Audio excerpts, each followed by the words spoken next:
Ay.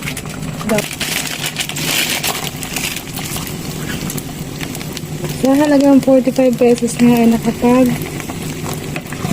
munggo na kami mga beshi.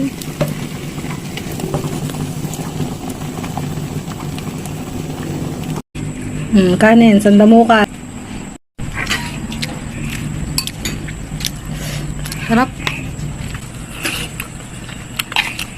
Dito sa amin, hindi na kami masyadong bumibili ng mga gulay.